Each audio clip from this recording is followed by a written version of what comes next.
Hello and welcome to the 8th episode of Season 3 of the Educational Duct Tape Podcast. This is the 72nd episode of the show and the 49th regular episode. Today I'm joined by author, educator, presenter, and mathematics education rock star, my words, not his, Robert Kaplinsky. Robert and I talk about mathematical problem solving in a digital space, but the ideas that he shares are so good that even the non-math educators will love it and will surely gain some new ideas. Let's dive in.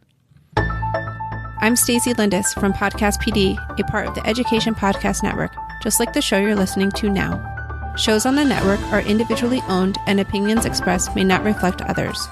Find other interesting education podcasts at edupodcastnetwork.com. Welcome to the Educational Duct Tape Podcast with Jake Miller. Hello, welcome in. My name is Jake, and I'm here to talk to you about duct tape and educational technology and how the two fit together to form a goofy metaphor, but also an EdTech integration mindset that I believe can make the selection of tech tools for your learning environment a little bit less stressful. I'm also here to share with you an interview with Robert Kaplinsky, a dude whose ideas about education and problem solving have been inspiring me for years. But first, here's a word from one of this episode's two sponsors. Support for this episode comes from our friends at polyup.com. One of the reasons I love PolyUp is because it was created by a high school math student who wanted everyone in the world to love math. PolyUp is an interactive virtual playground where K-12 students use math to code, tinker, create, build, and share any 3D system they can imagine. Today, over 25 million problems have been solved on PolyUp, and their team is working every day to refine their content, including over 200 Common Core aligned lesson plans to better serve students, educators, and parents around the world. And the great news, you're just in time to join their Fall Math and STEM Challenge, where students are provided with 7 weeks of computation and STEM activities in a 3D environment that will sharpen their imaginative skills as they use the power of math. Fall Challenge winners will move forward to compete in the Global Challenge. It truly is low teacher lift, high student engagement, especially in today's asynchronous settings. For Educational Duct Tape listeners, scholarship seats have been extended for this week, and all Avid schools may join immediately through a grant from the Computational Thinking Alliance, or CTA. Visit polyup.com and click Apply for a grant, or if you're in an Avid school, sign up via polyup.com/C/AvidRocks. That's AvidRocks, and those links are in the show notes. Before we get to my chat with Robert, there's a few things that I want to share with you. First, I have really been missing traveling to conferences and schools to support educators. It seems like my Google Photos memories are always like, look at this awesome event that you were at a year ago. Thanks, Google Photos. Anyhow, even though we can't have in-person EdTech events yet, I still enjoy connecting with educators in Zooms, Meets, StreamYards, YouTube Lives, and other digital substitutes. It's not the same, but it's better than nothing. If you're planning a PD day or a virtual conference, please head over to jakemiller.net/speaking to see some of my speaking videos. It may be a little jarring that I'm not wearing a mask in the videos and I'm not on Zoom, but those videos are from before 2020, so don't worry, I didn't know any better. It wasn't mask time yet. Anyhow, you could also fill out a form at that site if you're interested in having me as a part of your upcoming event. Again, that's at jakemiller.net/speaking. Speaking of speaking, that's a professional podcast segue if I've ever heard one. Speaking of speaking, let's check in on my calendar. We just launched the 7th cohort of my virtual course called Best Practices and Tools for Learning in All Settings. It's too late to join that cohort, but there will be 2 7-week cohorts in 2021, one starting in January and another starting in March. You can get details at jakemiller.net/KSU course 2020. Yes, even though it's a 2021 course, it says KSU course 2020 in the link.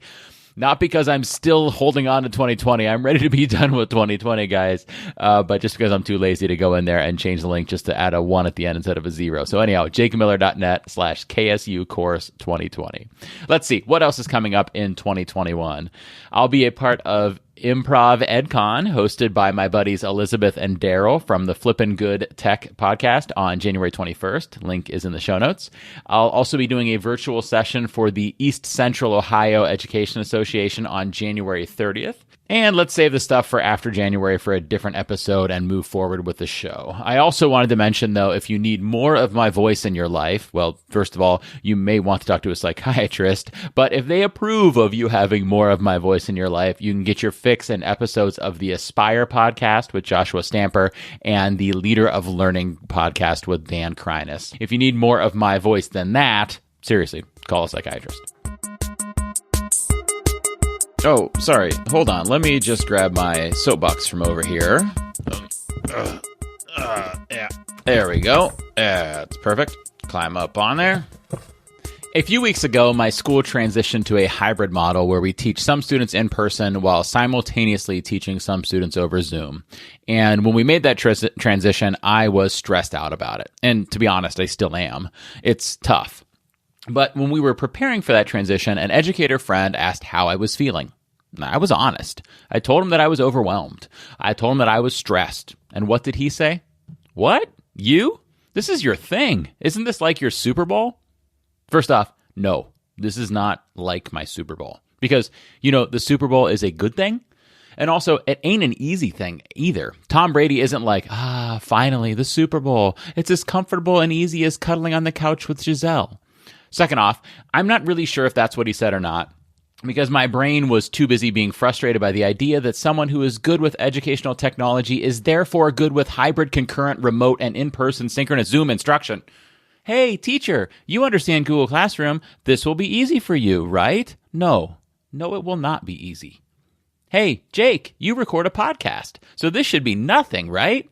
No. See, my podcast is asynchronous. There also aren't 5 listeners in the room with me while I record and 20 listeners at home watching over Zoom with their webcam turned off.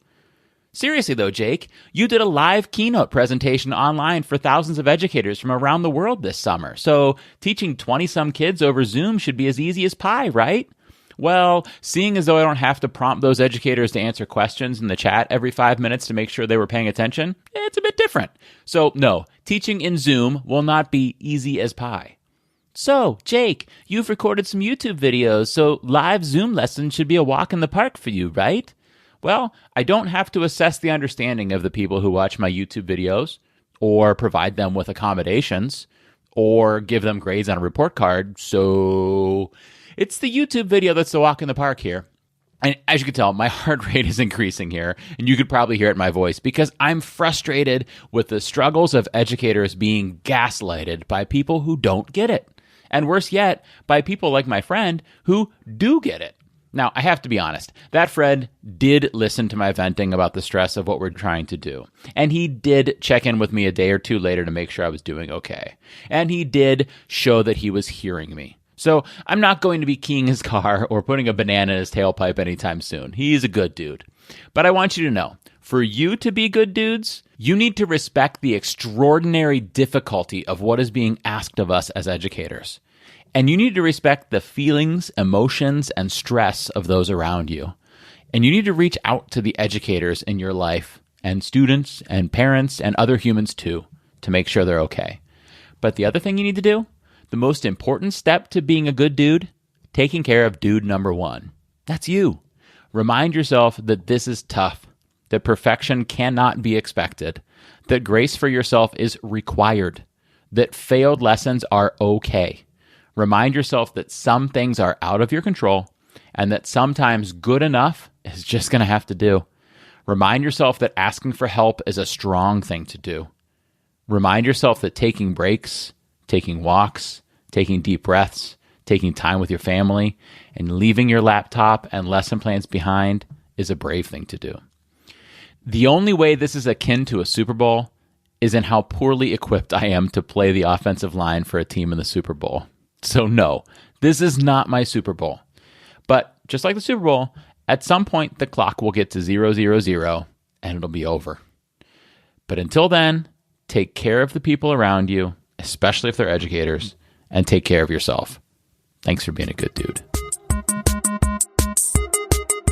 Hey, before we start this interview, I do want to point out to the parents who might be listening to this episode with kids in the car with them or something like that, that Robert does use a word a couple times in the interview that I am comfortable with my own kiddos hearing, but not necessarily saying. And so I wanted to warn you before we get actually into the interview. It's the word that my dad, when I was a kid, used to call HE double hockey sticks. If you're comfortable with it, please go ahead and listen. If you're not, you might want to save this one for later. Today's guest. All right, today's guest is Robert Kaplinsky. Robert has been an educator since 2003 as a classroom teacher, teacher specialist, instructor for the UCLA, and presenter at conferences around the world. He's the author of Open Middle Math, Problems that Unlock Student Thinking, and he created the #ObserveMe movement. He's also the founder and president of Grassroots Workshops. You can find Robert on social media at Robert Kaplinsky, and that is Kaplinsky, as well as at robertkaplinsky.com or openmiddle.com or grassrootsworkshops.com. And all of those links and social media handles, as always, are in the show notes, along with Robert's email address. If you have questions for him, you can find all that in the show notes. But not in the show notes, actually here in your earbuds is Robert. Welcome in, Robert. Hey, thank you very much, Jake. I'm really glad to have you on the show today. So I, Robert, am a math nerd. So I have been, even though I'm not a math teacher currently, I have geeked out about the content on your site and the work that you do over the years, because I think we are fellow math nerds. Would you agree with that? Sounds like we are. Thanks. Yeah. What is your favorite? This is just an off the cuff question. What is your favorite mathematical topic or area or grade or high school class? Maybe what's your niche in math? When I was a teacher, I loved 7th grade. I used to call it the gateway math, right? Because after that was algebra, and if you didn't like math in 7th grade, and it was so applicable, right? You had ratios and proportions and markup, discount, coupons, all these things.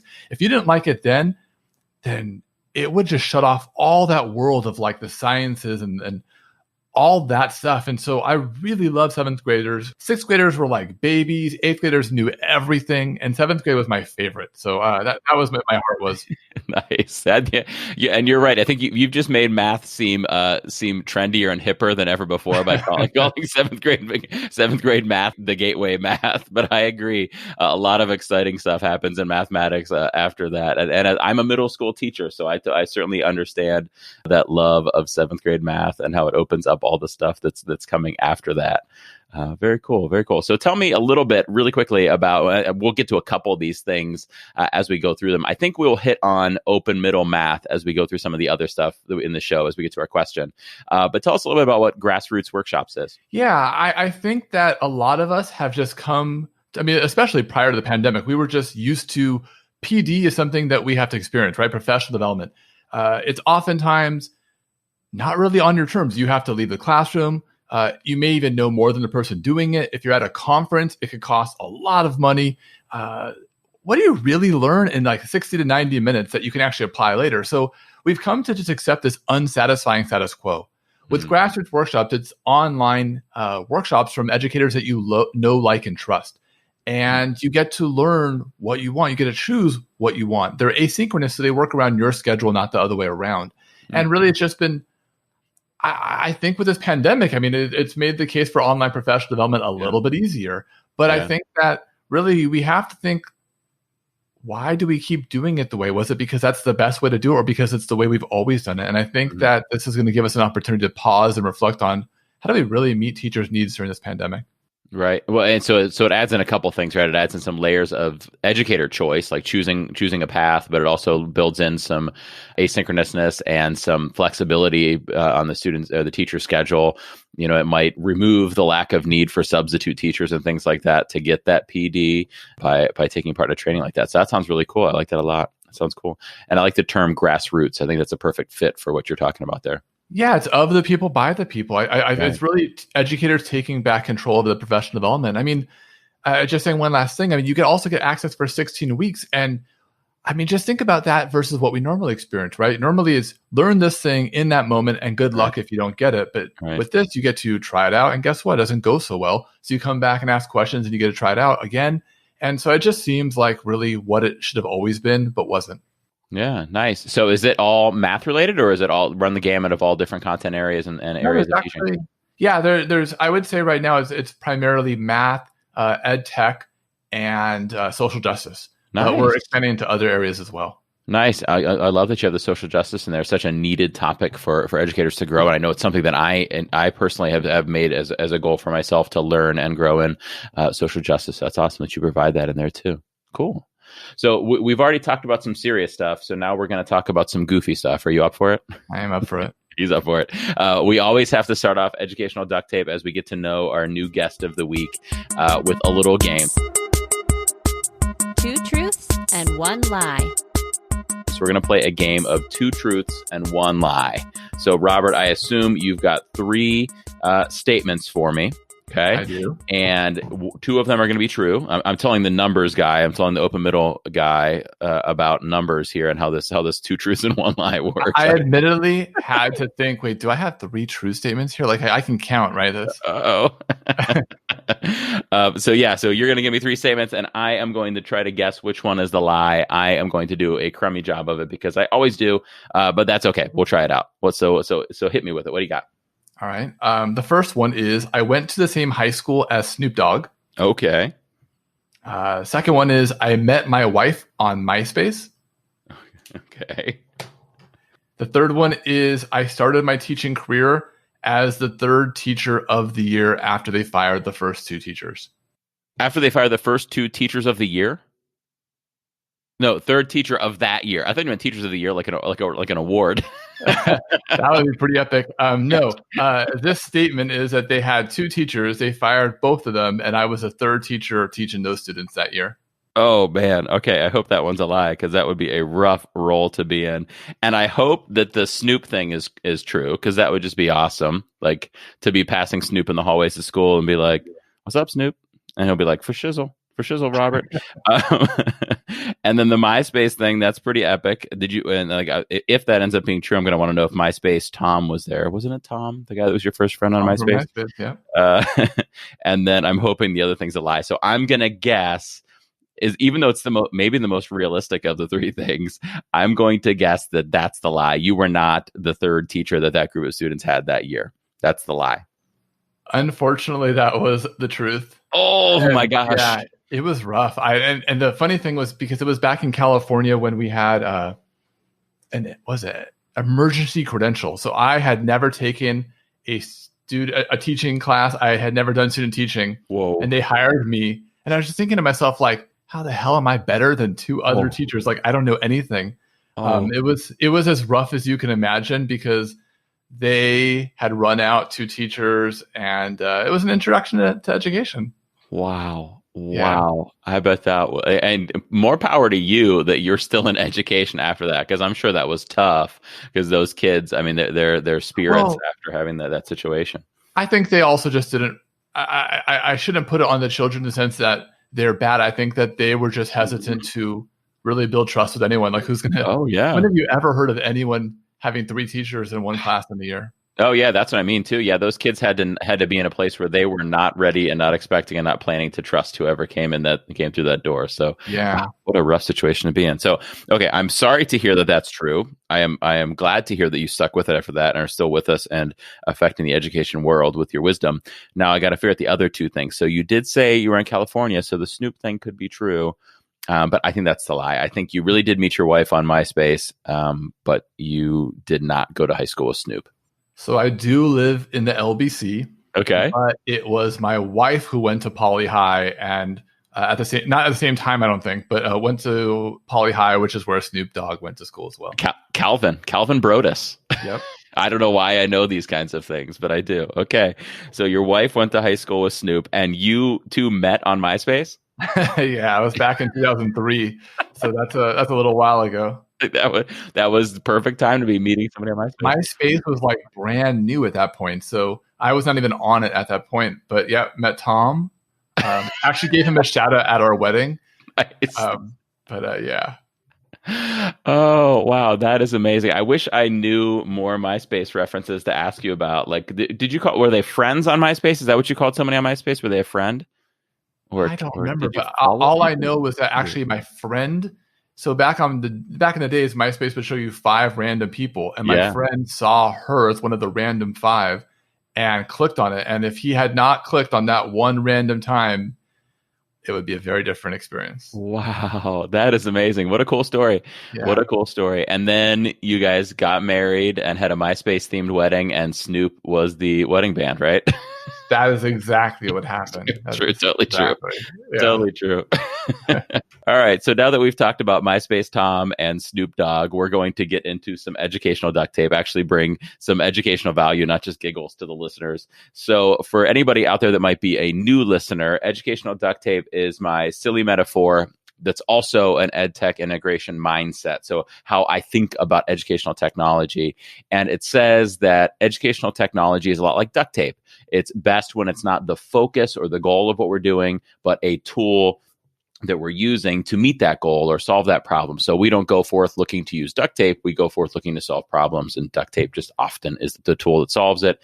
And in education, we're not always trying to use ed tech, but a lot of the time it does solve the problems that we are trying to solve, especially when they're midst of a pandemic and a lot of schools being virtual or hybrid or some mixture of those things. So lots of opportunities for ed tech to help us out as educators now. So my question for you, I think this is the perfect question to talk to you about because it kind of works in with your area of expertise. So my question is, how do I teach mathematical problem solving digitally? So whether we're face-to-face or virtual, how can I do mathematical problem solving in a digital format?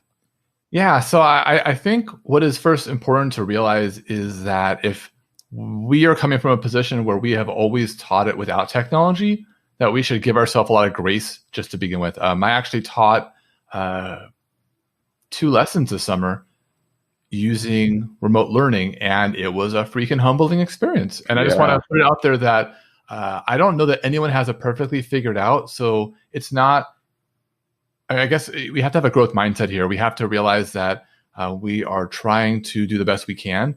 And there are ways that we can do it better, and we will get better over time. But in a lot of ways, we're first year teachers. So having that grace, I think, is really important. That's a great point. In terms of the ways I would recommend, I'm going to talk about 2 categories of mathematics. One is sort of like a real world problem where you are trying to explore a context and then try to figure out a solution to it. Like in my particular problem that I taught this summer is, if you've heard of In-N-Out, it's a restaurant, a burger joint. Mm-hmm. And someone bought a burger that was 100 layers of meat and 100 layers of cheese. Okay. And how much did that cost? And that's really the whole context. And so how do you facilitate a kind of problem like that online? Now, using your kind of duct tape metaphor, mm-hmm. the main context was this problem. But we use Desmos Activity Builder to really facilitate this conversation, because what are the things I really need? Okay, I need real-time information on what students are learning, what students are doing, where are they struggling. Desmos gives you synchronous real-time feedback about what they're doing, like as they're drawing. And there's a lot of software options out there, but this is one. They do it. It's free. It's beautiful. It has lots of different inputs you could have. So you can get a text box. You can have a graph. You can have sketches. You can also, when kids write out a response, you can choose to let other students in the class see it so they can see what other children are writing. Mm-hmm. And so this, let me be clear, it was hard. You would ask kids to share conversations. They wouldn't have their cameras on, so you didn't know if they were like there or did not hear their name or did not know their mic was muted. So I'm not pretending like it was smooth, but it allowed me to get a lot of the feedback that I would normally get in person, but remotely. And you phrase the question as how do I teach mathematical problem solving digitally? And what I think is really important about saying it digitally versus say remotely or virtually is that the vast majority of this experience would work fantastically in person. Mm-hmm. Like, I'll be honest, I never actually tried doing it in person using this kind of technology. And now I wonder why. Because with Desmos Activity Builder, you're getting real-time feedback. Like, could you imagine that you could spy on every child simultaneously, that you, with a click, you could easily share every student's work? Like, you have that in front of you. So you could still be in class, but like maybe have a tablet where you're still seeing all the kids' work. So now you know who to share and what to do and who's like probably needs your help, but is off task and isn't asking for help. So that's kind of, I've been talking a lot, but that's my first part is that I think Desmos Activity Builder is an amazing tool for mathematics teachers who are looking to teach problem solving remotely. Yeah. So you were talking a lot about good stuff. So that's allowed. That is acceptable here on the Educational Duct Tape Podcast. More talking about good ideas is good. But let's peel back the layers of the Desmos Activity Builder a little bit here, because sure, I love Desmos, but I have never used the Activity Builder. So I think this is you kind of shaped it in my mind for me, and now I have a good understanding for what it is. So for any educator who hasn't used it, essentially the main part of Desmos, well, I guess the main part probably is their graphing calculator, but the main part of the Desmos site are these activities. And the activities are kind of similar to something you do in like a Pear Deck or Nearpod, in the general way that it works, where it leads kids through steps. And as you said, the teacher can see the students' responses live as they're happening. The teacher can give feedback live as it's happening. The teacher can share student responses live on the screen right then when it's happening. But it's really built for mathematics. Like you could use the other tools for mathematics, but Desmos is just a super powerful mathematics tool. And there's a lot of prepared activities in Desmos that are just phenomenal that are out there. But what I've noticed as I look through them is when you go through the library and you search for, I don't know, solving quadratic equations, and I search for that on Desmos, you're going to see a couple of activities that are from Desmos, right? They're made by the Desmos crew. And then you're going to see some activities that are from other people. And that's where those activities came from, right? Is they use that activity builder. I would say for the most part, yes. So with Activity Builder, imagine that you have almost like an interactive slide deck, and you can have any number of slides, and the slide could be you just providing information like look at this picture or watch this graph. It can take information. So, and you can have any combination on one page. So you could have, you have little things you can drag and drop. Very, very easy and intuitive. So you can put in text or a sketch part or a graph or a text box or any number of inputs. You can put in card sorts. So you could have really it could be not even math. It could be like one card says noun, one card says verb, and then you have like 25 words and you have to drag them. And so it's really limited by your imagination. So I had, for example, first off, a text box asking what is the question that we're working on. All right. That's simple enough. The next slide I imported a picture, and it is a number line which has low on one side, high on the other side, and a place where they can put their best estimate. So then I made it as the background, and then they could draw over it and put their low, high, and best estimates. And right now, I can see their collective responses. So I could even see as a overlay, so I could see where people are if I wanted to for that case. And so now I've already got information what's going on. Then there's all sorts of really, I'm not sure I have seen an ed tech company as responsive as Desmos is to teacher needs. So you can freeze the whole class. You can put everyone on whatever slide you want. You can anonymize them so that when you share them and you're sharing student work, it's not calling any student out. But basically, you can just craft your whole lesson through Desmos, and it's almost unthinkable that something so powerful is free.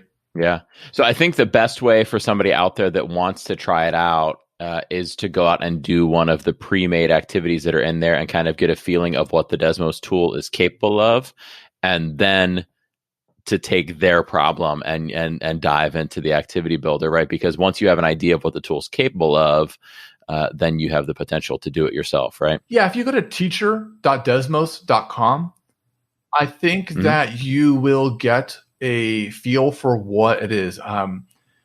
It's really so broad now that it's hard to say they just do this thing. They definitely do stuff in math. They do a lot of stuff with visualizing math. I would say, if you want to see something absolutely bonkers, if you teach secondary math, I would say 8th grade up, and you want something so addicting your kids will never want to stop, check out Marble Slides. Okay. So Marble Slides, one word. But I will say on countless, I was a math major at UCLA.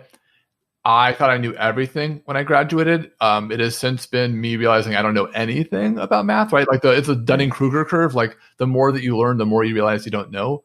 Right. But I will say Desmos has helped me first off realize I didn't actually know what I was talking about. and then help me understand it. So it has been invaluable in my own personal and professional growth. And I think so I'm guessing the reason that's the case, that you learned math so much deeper and exploring it through that, probably relates to the kind of math that you're doing in there versus the kind of math that we learned in our schooling. Is that an accurate assessment of why that is? I think that's definitely part of it. I would say that a lot of the way we value mathematics in the United States is on getting the right answers, really good at getting the right answers quickly and efficiently. And as both a student and a teacher, I was really good at creating math robots who could get the answers, but didn't really know what the hell they were talking about. And that was really fine based on the tests and the standards we had prior to the Common Core State Standards. But when people started realizing, like, I don't know if it's a good idea that they have no idea what the hell they're talking about, but they get the right answers, you start to realize, like, I mean, pick whatever you want. Like, when you divide fractions, you all know invert and multiply, but why the hell does that work? Like, really, why do you invert and multiply? And then you have the stages. The first stage is, if I made it this far, it probably doesn't matter. Second stage is more of a, wait, is there a reason? The third stage is, oh crap, I have no idea. If there is a reason, I have no idea what it is. And then it's like, oh God, wait, if I don't know what the reason is, and I've been teaching this, what does that mean about our students? And just multiply that times basically everything I teach. And that's the story of my teaching of mathematics career. And so everyone feels that way. Not everyone feels comfortable saying it, but I think that's really important to realize that. So I will say that, like, I have been decent at calculating answers without necessarily understanding what those answers represented, and seeing some of the patterns on Desmos, and really just think about when we were students, you had like a TI-82 graphing calculator, and you couldn't really just do things so seamlessly, but like Desmos has sliders. So if you want to, like, think about like a traditional line, it's y equals mx plus b. So you can make a slider for the m and a slider for the b and start toggling it left and right. And you're like, oh, when I change the b, the line goes up and down. And when I change the y, it starts changing directions. And you're like, oh, that's what that means. And I've come to terms now. I'm at a safe place on my emotional journey to know that I can say, I don't know what the hell I was talking about for a very long time. But and it's really kind of just concerning, because you just don't know all the things you don't know that you don't know. Like, even if it's first grade math, when you're doing subtraction and you're borrowing a 1, you're not really borrowing a 1. You're really borrowing a 10 or 100 or something. When you're doing multiplication, you're not bringing down a 0, right? There's not just a magic supply of zeros you can bring down. So there's a lot of things that we say, but we don't necessarily understand what we're doing. And sometimes that really matters.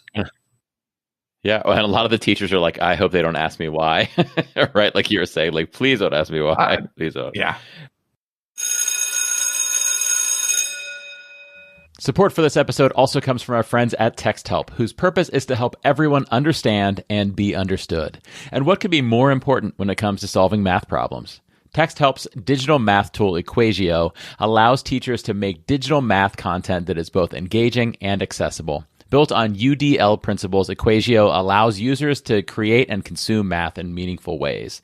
It includes graphing, handwriting recognition, speech input, and much, much more. Engage your students with math in a fully digital way with no tricky or complicated math languages or coding to learn. Use any of Equagio's input methods to teach math on multiple lines, and then students can use these same input methods to show their understanding and mastery of math concepts. Ready to get started? You can sign up for a free teacher account at text.help/equagio-FFT, and that link, as always, will be in the show notes. Now, back to my chat with Robert Kaplinsky. Today's super secret code is MySpace. So if you would like a certificate of listening, laughing, and learning for today's episode, head to eduducttape.com/certificate and select this episode and enter the super secret code. MySpace. My daughter the other day, I have 3 kids. My daughter is 9, And she said to me just out of the blue, like, Dad, I really want to learn how to multiply fractions. And my wife was like, oh, that's super easy. We could show you easy, because it is a really easy algorithm. And I felt kind of torn, because I was like, I could teach her how to multiply fractions in 2 minutes and she will pick it up and she will run with it and be really good at it. But I know better, right? Because I know that that'll end up in that situation where she's like, people are like, why do you do it that way? She's like, I don't know, right? And she'll have no idea of what that really represents. And you're right. As you start to explore things, you get that deeper understanding for it. So before we dive into a couple more tech solutions other than Desmos, how does that relate? That stuff we were just talking about there, how does that connect to Open Middle? Is that really what the Open Middle work that you do is? And you maybe this is a good time to tell everybody about Open Middle. Yeah, well, I think this is not as much, and we'll segue right into Open Middle in a second. But I guess it's probably easier to take a step back. I focus on problem solving and mathematics, and really 2 areas of problem solving. One is this real world problem solving. And let me take a stab at kind of articulating this better. Sometimes, so I'll make what will sound like a preposterous claim to some of you, but word problems don't exist in real life. And here's what I mean. If you've ever had a party, prior to COVID probably, but if you ever had a party and you had pizza that you ordered and you ended up with, I don't know, not nearly enough pizza or 5 extra boxes, what the hell happened there, right? I mean, because in real life, it's hard to figure out, because you think, oh, everyone's going to eat 2 pizzas and this and that, and there's 20 people, so I'm going to get 2 times this. And then you find out nothing goes the way you planned. Some kids already ate, or some people don't eat so much, or there's more slices in the pizza or less slices. It's never in real life. You are having a party. There will be 10 people. Each person eats 3 slices. It's never like that. In real life, you have to figure out what you need. So the problem is that that's not the way we teach problem solving. Everything's a neat word problem that works out just perfectly. And I think it leaves us ill prepared for even right now, right? Like, how do you know whether we should continue social distancing, or whether masks works, or things like that? How do you figure out how much to charge? How much should Uber charge for a car ride, right? If you charge too much, then they're going to go to Lyft. You charge too little, you can't make a profit. But every single ride is different at any given moment, right? The math behind that is ludicrous. So that kind of math is called mathematical modeling. And so that whole idea of how the hell do you know how much 100 layers of meat and cheese on a hamburger should cost? Like, someone's got to figure that out. It's not, In-N-Out has a secret menu, so it's not on any menu. So someone has to figure that out. How do you figure that out? So that is the first part. The second part is not just applying the math, but understanding why it works, conceptually understanding why it works, and also being fluent at the procedure to use that. And that's where Open Middle kind of completes this component, where you might understand why you need it from the real world problem. You get to practice it and understand it more deeply with Open Middle. Okay, so can you take us through what that looks like with that In-N-Out burger problem? So this would be, if perhaps it'd be helpful if I shared like an example of an Open Middle problem with you. Okay, yeah, that'd be great. It's a lot bit different than, say, a real world problem, but like, here's an example. So imagine, it works better with pictures, but I'm gonna describe it to you. Imagine that you have a fraction where you have 2 boxes on the top for the numerator and 2 boxes on the bottom for denominator. So you can put a digit in each box. So say I put a 1 and a 2 on the top and a 3 and a 4 on the bottom. You now have the fraction 12 over 34. So you can use the digits 1 through 9, at most 1 time each. You can't repeat a digit. You can't use 0. And you also can only put 1 digit in a box. So my question for you is, can you choose a digit for each box? You'll only use 4 of them, so that the fraction is as close as you can get to 1. So we start with 12 over 34. Is that the closest you can get to 1? And then you're like, well, I think I can get closer. But what do? Do you just start like picking digits out of a bag randomly? I mean, that probably will eventually get you there. Right. I'll talk to you in a couple of days. Or you could start thinking conceptually like, what digits would be better to pick? And And so kids start to think, well, what are the factors that matter there? And this one little meaty problem, it can take a really long time. Mm-hmm. And then you get to weird situations like, let's say you like 12 over 34. Is 12 over 34 the same as 34 over 12? Like, is one of those closer? Mm-hmm. Are they both the same distance from one? Mm-hmm. And so these problems have conceptual understanding built into it. It has procedural skills built into it. Like, this one problem could replace an entire worksheet on comparing fractions. Like, you could totally see kids doing 10, 20 attempts before they figure this out. And the really cool thing is that if you deeply understand the mathematics, it'll take you fewer attempts. So why would we even make them do 20, 30 attempts? Yeah. When I was a student, we never did this. When I was a teacher, we never did this because I didn't know any better. I give kids like 60 problems. Good luck. See you tomorrow. Right. And I'm not proud of that. I'm just being honest about this was not something I was thinking about. So yeah, open middle problems, there are hundreds of them, and they do this kind of thing.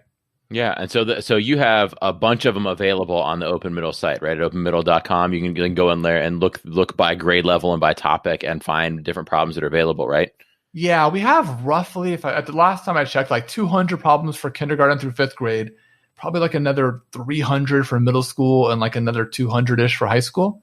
It's not every single. We actually even have a few computer science now for people who are teaching. Someone did one for JavaScript, which is actually pretty sweet. Yeah. So you can basically find them. I will say it's a little bell curvy. It does get heavier in the 3rd grade through like Algebra 2 range, but there are a lot of problems. They're all free. You can use them. I am biased, right? I co-founded it and I run the website, but I think it's the single biggest bang for buck change a teacher can make a match at the math education. If you go check out the hashtag Why Open Middle, right? WHY Open Middle, you will see me sharing tweets from people who are using it, whether it's remotely or in person, and they're saying things like, wow, like, the kind of thinking and perseverance I saw from these students was something I didn't expect. You'll hear kids begging to use them more. It's something I really wish I had. In a kind of irony, my son is now a 7th grader, which is he's in the Gateway. Right. Math. the gateway math. I'm so grateful that his teacher is using open middle problems right now. I mean, it's pretty surreal to see finally that, the energy you put into the world comes back. And guess what? He thinks he knows it all, and he does know a lot, but the open middle problems are really good at kind of turning on the X-ray vision and helping teachers see the misconceptions too. Like, let me ask you this. What does it mean if you've got kids who can tell you whether 2/3 is less than, greater than, or equal to 3/4, but they can't do the problem I gave you? Right. Like, how deep is their understanding? Right. Yeah. But I almost missed what you said, Robert, because I was trying to figure out the problem. I really do.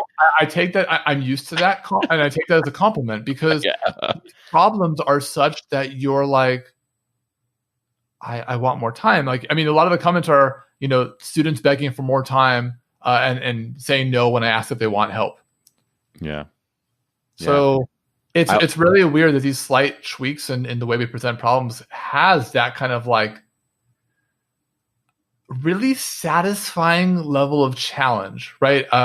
There's this idea that, right, it's easy to enter into, but challenging to master. And that, I think, is very satisfying in general. Yeah. And it goes with a lot of things that we know through common sense are true about the way our brains work and the way not just kids' brains work, but ours as adults work too. And we see evidence of it everywhere in video games, in the different riddles people might post on Facebook or something like that, in the work of somebody like a Dan Pink or something like that tells us about how important mastery and purpose is in our motivation.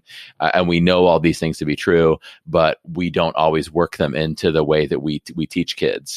And so something like this proves why it's powerful. And what I really want to do right now is ask you if my answer that I have in my Post-it note right here is correct, but I'm not, because here's what we're going to do. I'm going to ask everybody listening to tweet to Robert and I after they listen to the show with what they think their answer to that question was, and we'll see if I'm right or if they're right. We'll worry about the answer then. I don't want to know yet. I'm going to actually, without even knowing what you wrote or what anyone else wrote, I'm going to tell you all one question to help you with your thinking. Okay. Right before you tweet us. Here's the question I want you to do. Take whatever you wrote down and now write the reciprocal of that. How do you know which of those is closer? Oh, man. I was so confident. I was playing by Price is Right rules. I was going below. And yeah, so that's an important thing. So the thing I want you just to realize is just that you could literally have an entire class hooked with one problem for an entire period. Yeah, absolutely. There's your sub plan right there. Legit. Yeah, and so now let's get back to educational duct tape right now. How do we do that with technology? So I think that Desmos absolutely could handle that. What are some other ways that you would do that with educational technology? Yeah, so I'll give you 3 ways. The last of which is something really new on Desmos. I'll give you 3 ways to approach this that I've tried 2 of them. So the first way is using Google Slides. So a guy named Dan Schuster has made Google Slides versions of every single open middle problem. He's working his way through it. He's done kindergarten through 8th grade. He's currently on high school. And if you go to the open middle website right now, there is a blue rectangle with a gray button that says want the Google Slides, and you can get them instantly for free right now. Nice. So I would say in terms of using Google Slides, you kind of have a synchronous way to do it and an asynchronous way to do it. The asynchronous way would be just to take the Google Sheet, the Google Slide, and make a copy of it, and rather share the /copy link with all your students so they could each make their own copy. The benefit of this is that now, and they each have little draggable tiles in there so that the students can actually do it. You could see each of their attempts. So the benefit is that you can capture each student's work separately with no interference from other students. The con of this is you cannot see any of this in real time, right? Unless you somehow had each of their links and you're scrolling through 20, 30 Google slide sets, which would be maddening in a live situation. Yeah, this is something we talk about pretty regularly here on the show. Is there are a lot of different technologies that can work for this, but you really need to be clear about what goals and what problems you have and what you're trying to do before you select that tool, right?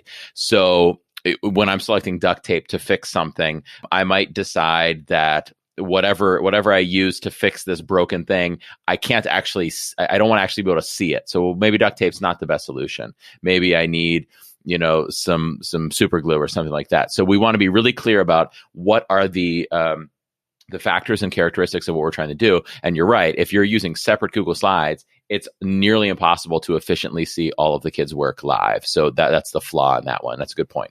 Yeah. And so if you are going to do it synchronously with your students, you can use Google Slides. It just takes a little bit more classroom management and coordination and trust. So you could say that you have 30 students, you could make 10 groups, and you could take the same slide, copy it 10 times, label them A through whatever the 10th letter is, and then say each group go to your slide. The benefit now is you have all of them in one Google Sheet. Here are the cons. One, you could easily have kids on the wrong sheet. You could have kids messing with other kids' work. These problems are not really meant to be done as group work. They're meant to really be done as individual work that you then talk about as a group, as opposed to, because it's sort of to some degree, you need to have your own individual time to process this before you can start collectively doing it. And so I think that could be short circuit some of the thinking process. You also don't have a really easy way to document multiple attempts. Spoiler, no one gets that problem or most open middle problems right on the first try, second try, third try. And if you only have one slide, now it's another level problem. So now you could possibly do 6A slides and 6B slides, and this starts to get a little bit unwieldy. Yeah. So these are readily available. They're free to do. There you go. The way I chose to do it the first time I taught an open middle problem remotely was actually Google Slides with Pear Deck. Okay. So Pear Deck is viable. It's good. I don't think I initially understood that it wasn't always free and that I was in a trial. And I think it's $149 a year. So that may put a damper on your usage. I thought it was fantastic in the sense that you could get, it was a really nice way to just use a plugin or an add-on, I guess it's called, to modify a Google slide and then get real-time feedback about what kids were doing. One of the downsides was that, so in the Google slide that we have on our website, there are like 9 or 10 little number tiles you can drag. We do that by making like a background image, and then the tiles are images that you would move like on a slide. However, with Pear Deck, you can no longer move those tiles anymore because those are now part of the background permanently. Right. So we had to delete those, and now people have to draw in the numbers. It's not the end of the world, but occasionally kids will not remember that they use the number 9 already, and they'll use the number 9 twice.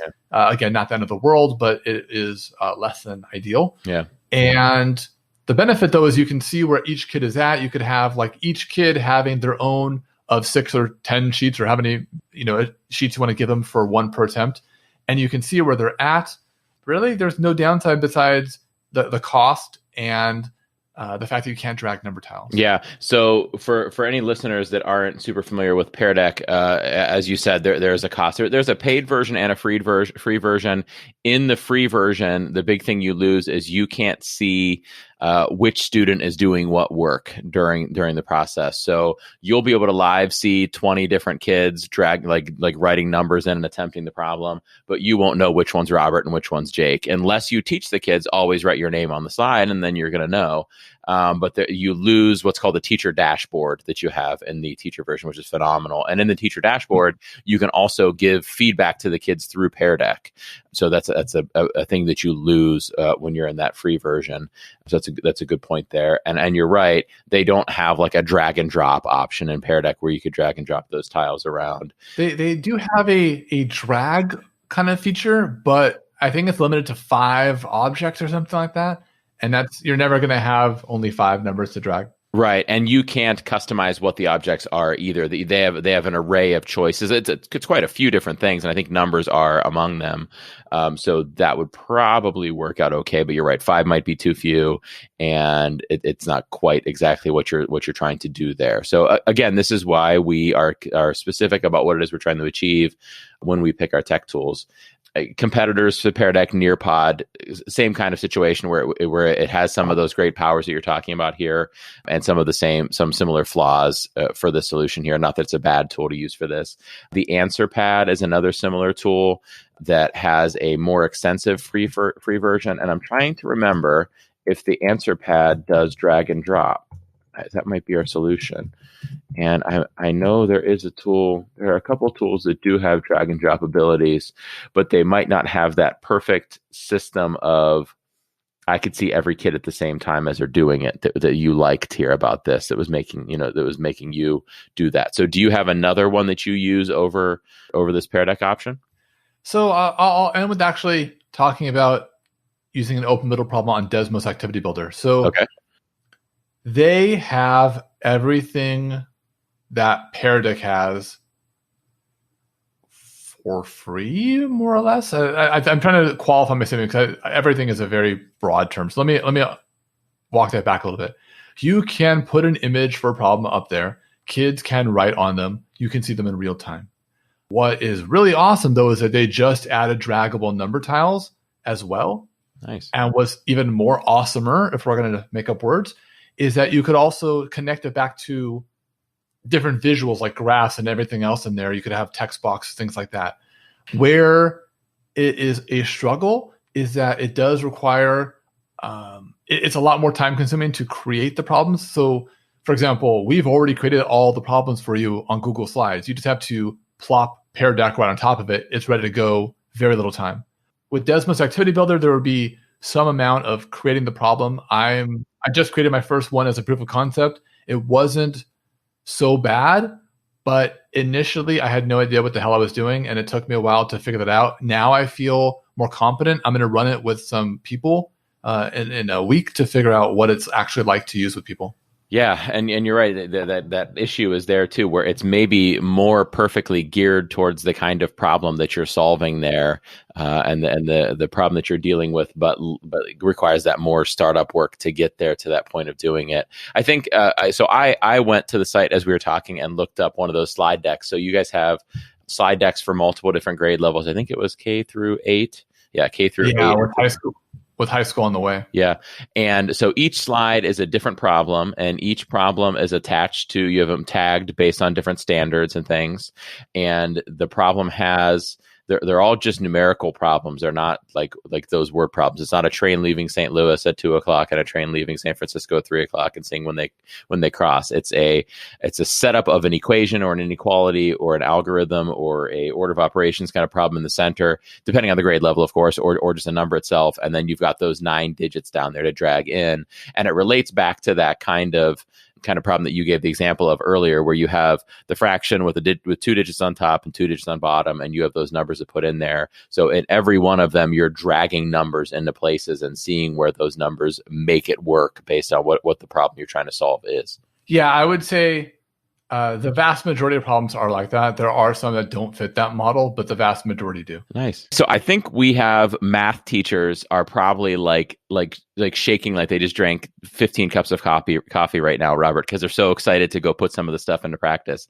And I think the other teachers who aren't mathematics educators are thinking now their gears are turning in their heads about, number one, how to use this kind of questioning and problem presenting in their content areas, as well as how to use tools like Desmos or Pear Deck or AnswerPad or Nearpod or Google Slides in the kinds of curriculum that they're teaching. I think we've given them lots of ideas. So thank you for sharing all this stuff. This is some awesome stuff to think about. Yeah, thank you for giving that opportunity. If these ideas sound interesting to you, but you would like more support, I actually recorded my lesson that I taught online using Open Middle Problem with Pear Deck. Mm-hmm. I've got both of my screens recorded, where I've got the teacher view on the left side and my view on the right side. So if that's of interest to you, I actually have that built into a little mini workshop on Grassroots Workshops called How to Use an Open Middle Problem. Nice. So that could be something for you to check out as well. Yeah, we'll put a link to that in the show notes, because I think a lot of people would enjoy that for a couple different reasons. One is just seeing the use of Pear Deck. Another is seeing the use of Pear Deck in mathematics, and another is the use of an open middle problem, and then an open middle problem in Pear Deck. So I think that'd be really cool for educators to see. So we'll get a link to that in the show notes, as well as Grassroots Workshops itself and open middle, so people can start diving into those problems. And as Robert said, I'll put in a link to that spot where those Google Slides are, so you can just copy out all of those problems, start presenting them to kids, get their wheels turning. And I'm excited to hear everybody's answers to the fraction problem. But I'm also going to go watch that Pear Deck video so I can find out about the In-N-Out burger too. Is that the one? Is that the Pear Deck one? Is the In-N-Out burger problem? That one's the Desmos Activity Builder one. If people are interested in my real world problems, they're on robertkaplinsky.com under problems, real world problems. Nice. I see. I have a tab on my site on jakemiller.net titled Problems, but it's not me preparing math problems for everybody. It's just me complaining about all my problems. There's no math. Yeah, it works well. Nice.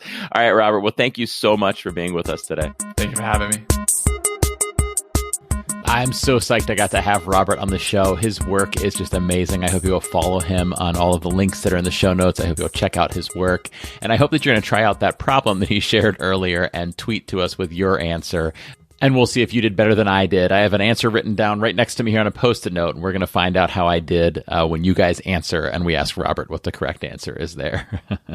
And now for my favorite part of the show, the part where we get to hear from you, the duct tapers. Thank you for being a part of my adjacent possible with this show. Thank you for engaging in a discussion and thought about the tools and strategies that we discuss. Without further ado, let's get to the celebration of the adjacent possible.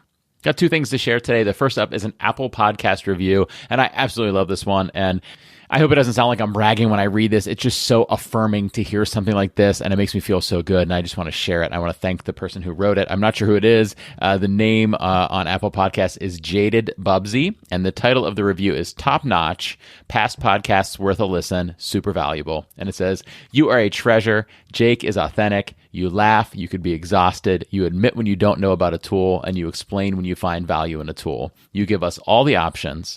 I especially appreciated when you said you couldn't do the Twitter chat because it was too much.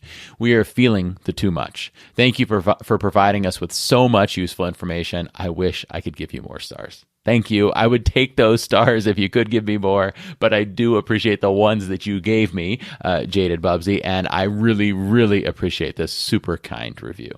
The next thing I want to share with you guys today as a celebration of the adjacent possible is a message from off the show's Flipgrid grid. So when the show launched back in early 2019, I got a lot of submissions to that Flipgrid grid and was sharing one per episode and just could not keep up with the rate of them. So the good news is I'm able to keep up right now because you guys aren't recording any on there. The bad news is you guys aren't recording any there.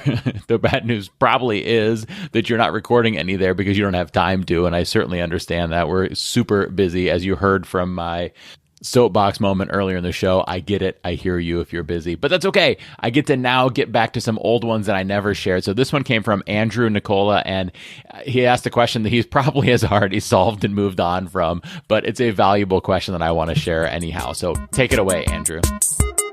Hey, Jake. Andrew Nicola here from the Hudson Valley in New York. I am a technology integration specialist for my district, and you can find me on Twitter at anicola21. That's Nikola 21. Quick question. Love the show. Was listening to your episode last week with Jen Giffen. Great ideas regarding audio, and was wondering what kind of podcast microphones everybody recommends, specifically you. So once again, big fan of the show. Here's a high five and a fist bump for you, but I'll give it to you in person at ISTE, and we'll talk to you soon. Thanks, man. Yikes, I told you that was a really old recording there. Andrew, number one, was talking about a episode with Jen Giffen, which was from 2019, and seeing me at ISTE 2019. We're certainly not seeing each other in person at ISTE 2020. So this was quite a while ago, but the question is still relevant. And I did end up seeing Andrew, I believe, outside of a cheesecake place in Philadelphia that year for ISTE 2019. And I can't remember if he gave me a fist bump and a high five, but I got at least one of them out of Andrew when I saw him. So, and thank you for this question, Andrew. Sorry, I'm getting to it so late, but my first part of my response here is, number one, if you look at Andrew's Flipgrid video, which the link is in the show notes, so you can respond to him if you want to. It looks like he's just recording with his built-in microphone in his computer, and you're sitting here listening to a podcast with Andrew's recording in it, and he sounded okay, right? He might have even sounded pretty good. You might not have even noticed that his audio quality was any less than mine, and that's because microphones in our devices have gotten much better. So as long as you're in a quiet location like Andrew was in, and it's not an echoey location, it's going to sound just fine on a regular old microphone. And a lot of the guests that you hear me talking to in this podcast are often doing the interview on their like regular Apple earbuds that came with their iPhone from 8 years ago, and they sound just fine in those microphones as well. So the microphones that you have access to already are good enough. And as you're discovering now, in 2019, Andrew had no idea that we'd be spending so much time in Zoom and Google Meet and stuff like that. As you know now, these quote-unquote regular microphones do pretty well in most situations. But if you really want a podcast microphone, let's talk about a few recommendations. So I use the Audio-Technica ATR 2100. Now, they don't make this exact model anymore. They make one called the Audio-Technica ATR 2100X. I think the major change between them, aside from a slight change in appearance, is a switch from USB to USB-C. So that's the one that I use.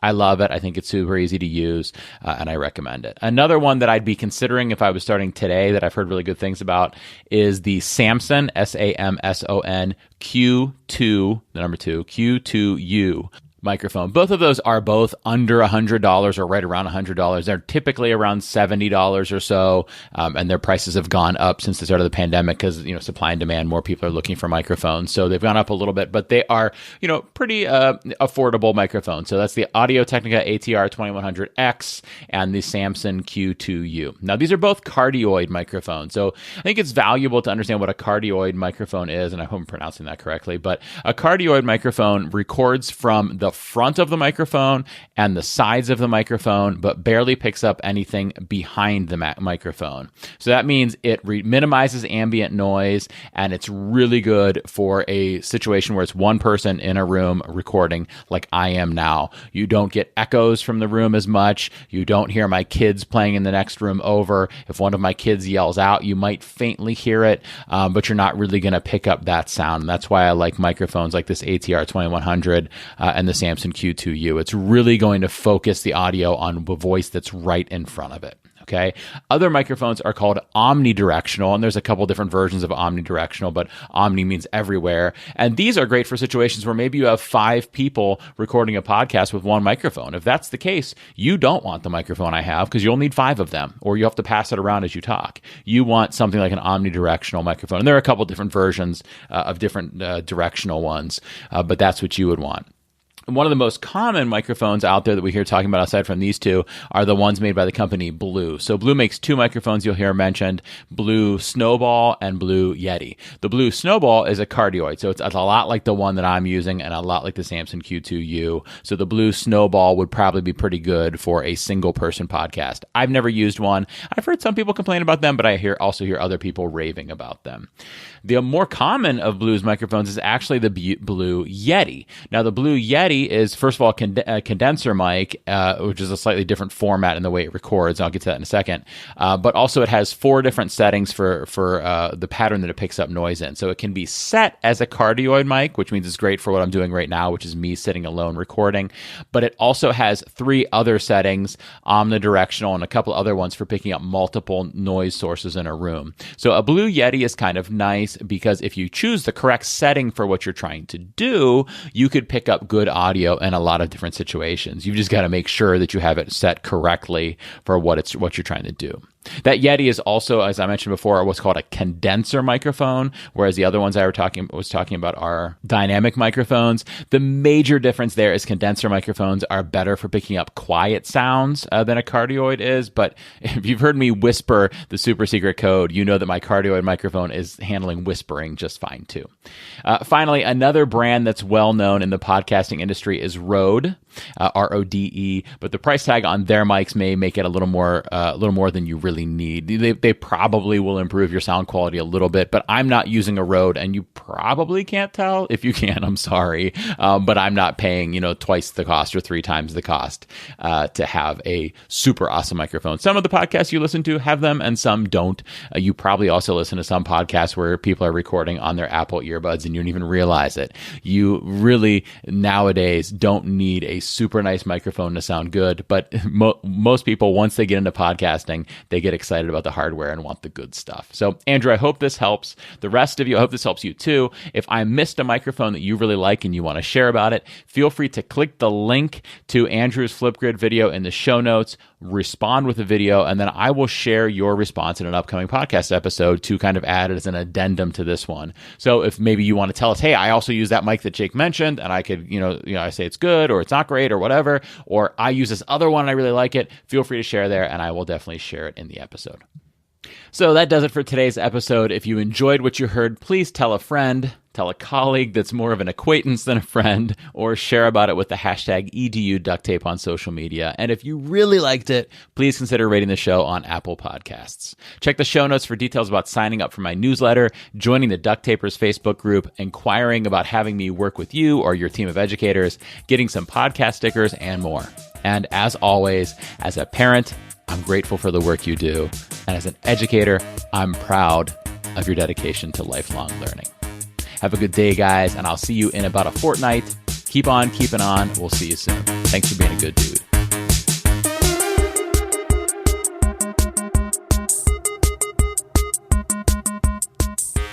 Thank you for listening to the Educational Duct Tape Podcast. Please consider rating and reviewing the show on your favorite podcast app.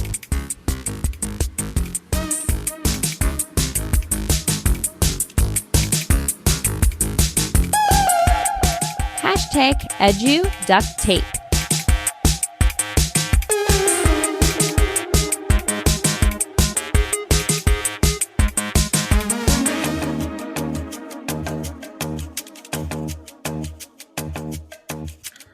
What answer did you get? I don't know. What answer did I get? I was at 87 over 91. But now I'm thinking about 97 over 81, which would, I don't know if that'd be the same. Or 487ths versus 491sts. So I think my answer is better. I don't know. I'm going to wait. Don't tell me. I'm going to wait. I wasn't planning on it. You're fun. Not planning on you. Keep messing with me.